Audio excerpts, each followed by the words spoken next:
Ahoj, tak příspěvek číslo 2. Měli jsme za sebou, nebo skončil jsem u toho, že jsme spali na letišti. A noc na letišti byla tady, ano, tady štěká pes. Potřebuje si to teďka ráno naštěkat, protože po mně tam vůbec nikdo nejde. On má takovou potřebu. Ale co se týče toho spaní na letišti, tak tam jsme si rozdělali hezky v jednom rohu, spinkání. Nikdo nás tam neobtěžoval, až na to, že jsme ráno zjistili, že spíme přímo pod ambrionem. A ta paní, co hlásila, tak tu jsme slyšeli tak 100krát, budila nás ze spánku, ale tak docela se to ještě povedlo mně teda, Monča prej moc nespala. Já jsem naspal tak nesouvislých nějakých třeba 5 hodin, Monča možná tak 2-3. Takže ráno jsme byli takový rozlámaný, ale pak už jsme vstali za světla, už to bylo jako hezký, věděli jsme, že jsme tam. No, šli jsme se nasnět do parku a přemýšleli jsme, jak jsme dostaneme z letiště. Autobus z letiště stojí nějakých 5 euro, tak jsme si říkali, že to zkusíme jinak. Že zkusíme nejdřív stopovat a když tak pak přejedeme tím autobusem do Funčálu. No, tak jsme našli místo. Bylo hezký počasí, jakože docela teplo, poprchávalo, ale bylo konečně teplo. Bylo to příjemné, jak jsme si užívali, že je tam takový jako tropický, vlhký, příjemný teplíčko. No a tak jsme šli stopovat, chvilku poprchávalo a byli jsme přímo u výjezdu z letiště. Nicméně za mě jako docela dobrý místo, dalo se tam zastavit, byly to 2 pruhy, jeden napojovací, jsme byli u toho napojovacího. Nicméně tady asi dodržují ty pravidla trochu víc, takže se možná báli tam zastavit, chvilku to trvalo, ale ne nějak dlouho. Nicméně během té chvíle asi 3 lidi zastavili, jen proto, aby nám řekli, že nám tam nikdo nezastaví. Což nám přišlo prostě fascinující, jakože vždycky přemýšlím na tou mentalitou těch lidí, jakože jedou v oko a říkají si, tyjo, tady se vůbec nedá zastavit, musím zastavit a říct jim to. To prostě nepochopím. No, tak jedna paní nás vyloženě přesvědčovala, že tam nemůžeme stát, že to, no možná ani ne, že tam nemůžeme stát, jenom že tam určitě nikdo nezastaví. Tak to nás přesvědčilo o tom, že rozhodně to chceme ještě zkusit, že tam budeme stát, dokud nám někdo nezastaví. A během 5 minut nám zastavil první náš odvoz, byl to chlapík z Německa, učitel, velmi sympatický, koupil si tady zřejmě domeček, aby se už připravil na důchod, tak sem lítá si ho opravovat. Manželka za ním poletí za 2 týdny, nebo za týden, nebo za pár dní, já nevím. Zjistili jsme, že jeho let byl trošku jinak, že on měl odlítat v 9 večer a kvůli počasí to zrušili, odvezli je na hotelu byli všeho všudy asi 2 hodiny a pak ráno ve 3 zase, no protože to tak vyšlo, a ve 3 už zase odjížděli jako na letiště na to, aby letěli nějakým ranním letadlem. Takže my jsme měli vlastně štěstí, že nás nikam neodváželi a že jsme jen vydrželi 2 hodiny na letišti. Tak to bylo příjemné zjištění. Chlapík nás nicméně nevzal jen do Funčálu, vzal nás prakticky přes celý ostrov až do nějakého Prezeres, takže jsme na jeden první zátah přijeli z východu na západ, což co si budeme byla sotva jako 3/4 hodinová cesta.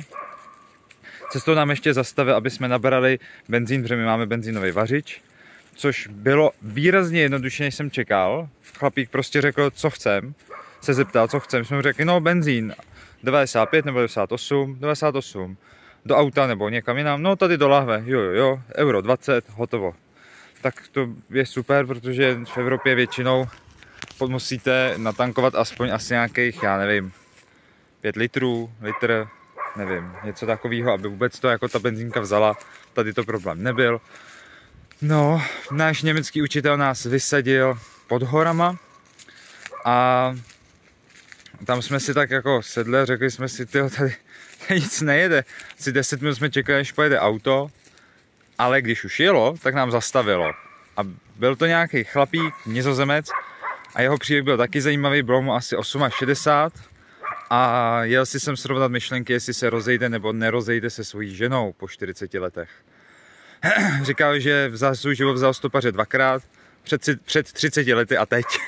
Takže jsme měli štěstí, bylo to příjemně náhodně užitečný. Vyvezl nás nahoru, protože tam chtěl jít na Levádu. Když zjistil, jak tam je, tak řekl, no já vás to vysadím a pojď dolů, tady se nedá nic vidět. No a měl pravdu, to počasí tam bylo naprosto strašný. No strašný, prostě byla všude mlha, vlhko a foukalo.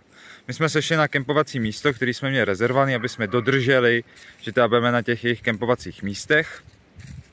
Tam odteď jsem udělal první vysílání, rozdělali jsme stan, udělali jsme si oběd a řekli jsme si, tak si na chvilku lehnem, no.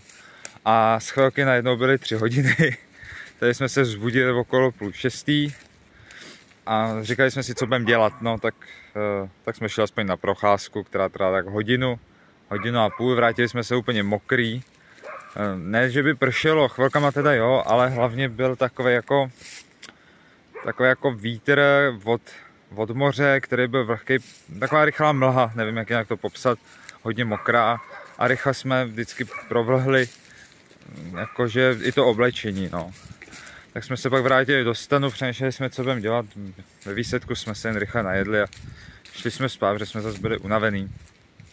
Ale noc byla hrozná, ten první den se docela vyvedl, ale první noc byla hrozná, protože byla zima v těch horách. Fakt tam foukalo, sice jsme našli taky hezký místečko, na který nefoukalo, jenom prostě foukalo všude okolo a bylo tam vlhko, takže jsme v noci oba mrzli a ráno nás to vyděsilo. Jsme si říkali, tyjo, na to vůbec nemáme spacáky, co budeme dělat.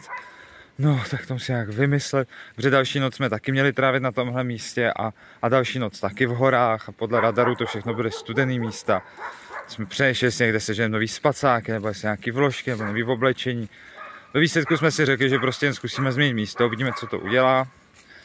Vyšli jsme na takovou křižovatku v horách, kde prostě bylo úplně mlha, hnusně, vůbec to nevypadalo, že tam pojede nějaký auto. I podle zvuku, když jsme byli ve stanu, jsme slyšeli, že těch aut tam jezdí málo. Tak jsme tak stáli uprostřed té křižovatky a říkali jsme si, tyjo, teď to úplně nevypadá na hutný provoz, teda, co budeme dělat, no. Chodně, jak počkáme, no. K našemu štěstí zase první auto, který jelo, tak nám zastavilo, což bylo naprosto úžasný.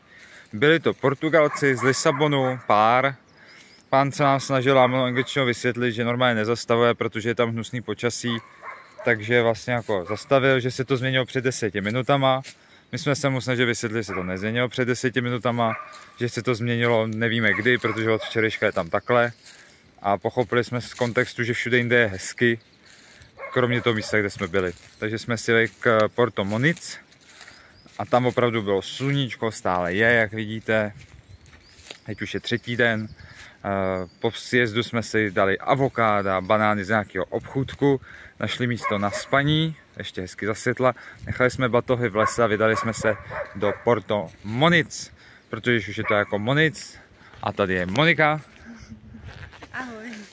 Tak aby jsme to prozkoumali. No. Porto Moniz bylo hezký, tady jsme se ještě koukli na lavádu, jedna úplně vyschlá, jedna hezky s vodou.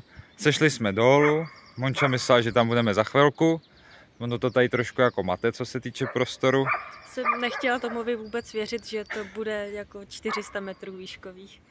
Takže... No, ono to vypadalo, že to bude třeba 100, že jo, ale pak jsme došli na okraj takových jako domečků tady a zjistili jsme, že přímo pod náma je sráz a útes, dalších 250 metrů výškových dolů a pod náma, že jsou ty vlny. No. Mise byla se umýt, nabít telefony, asi se vykoupat trochu i v moři. Porto Moniz je známý takovýma bazénkama u moře, jenže byly vlny a oni nám zakázali se tam koupat, protože by nás to tam mohlo spláchnout, což asi bylo docela pochopitelný, ty vlny byly třeba 4 metrový. Koupili jsme si zmrzlinu, zjistili jsme, že je s mlíkem, takže jsme ji zase nedojedli ani vy. No, teď ještě nám z toho asi bude blbě, protože ani jeden mlíko nemůžem. Jo, ale ještě takovou vaničku velkou, nejenom malou zmrzlinu. Takže to bylo, tak to jsme si zkusili pochutnat, nakonec jsme si pochutnali na nějakých, co jsme to měli. Kafe jsem si koupila potom, ty kafe. sardinky. Kafe za 80 centů, to bylo výborný, já jsem si koupil sardinky, no, tak takový kravinky. A pak jsme, protože jsme si říkali, bylo 6 nebo půl 6, říkali jsme si, že sám úplně nechci 400 výškových metrů nahoru, že se zkusíme stopovat. Zase jelo kolem několik lidí, kteří na nás jako, tak tohle můžete dělat, prostě ne, určitě vás nevezmu. No a po půl hodině nám zastavila, ono teda těch moc nejelo za celou dobu, podle mě tak 20. A nakonec nám zastavila nějaká paní, která prý to jezdí pravidelně. Narvala nás do svého jako autíčka, ona měla teda dodávku, takovou tu, nevím, prostě takovou tu osobní dodávku, takže vepředu měla 3 místa. A vyvezla nás nahoru až k levádě, od který kousek jsme měli stan, což je super, nebo my jsme tam měli ten stan zatím zabalený, protože byl úplně mokrej. Nechtěli jsme ho vybalovat, aby nám to zase nezmoklo. A v Levádě jsme se vykoupali. Měli jsme štěstí, že Leváda byla zrovna zavřená kvůli nějakým sesuvům půdy, že tam nikdo nechodil. Možná jsme prasata, jsme se koupali v Levádě, já fakt nevím, ale potřebovali jsme to, my jsme byli větší prasata, jsme byli, kdyby jsme se nevykoupali, protože už to bylo po 3 dnech, včetně letu. No. Takže to bylo potřeba a moře nešlo, prostě tam všechny sprchy byly zatarasený a daleko a do moře se nedalo vlízt, protože foukalo a byly vlny. Takže jsme se vykoupali v Levádě, no a to bylo moc příjemný. To bylo skvělý. Teď za sebou máme teplou noc, hezky jsme se vyspali, dokonce jsme si popovídali, což jsme si taky dlouho potřebovali. A ráno jsme si i zacvičili každý, takže teď se chystáme, uvidíme, kam nás to zanese, chystáme se dolů do obchůdku dát si snídani a zase zkusíme jít na stop. Varianta, kterou jsem ještě Monice ani neřekl, je, že bychom nejeli rovnou do hor, ale když by někdo jel na nejzápadnější místo, kde je maják, takže bychom se tam svezli a pak bychom viděli, jestli se dostaneme do hor. Aha. Když někdo pojede do hor, tak pojedeme do hor, uvidíme. Takže to zase necháme na náhodě. Necháme to na náhodě. Tak jo, tolik k dnešnímu příspěvku 10-11 minutovej, no ale zase v tom jsou 2 dny skoro. Takže první dojmy je velmi příjemný, Madeira skvělá, tady už je teplo, sice fouká, ale pomalu se budeme přesouvat na východ, kde by mělo být lepší počasí. Učíme se to. A na počasí je popsáno, že je to svěží vánek, takže... Jo, tohle je svěží vánek, to šumění těch stromů. Kdybychom měli stan na nějaké exponovanějším místě, tak zase se asi nevyspíme, takže... Breeze wind. Dobrý. Tak uvidíme, co se stane dál. Zatím na viděnou. Ahoj.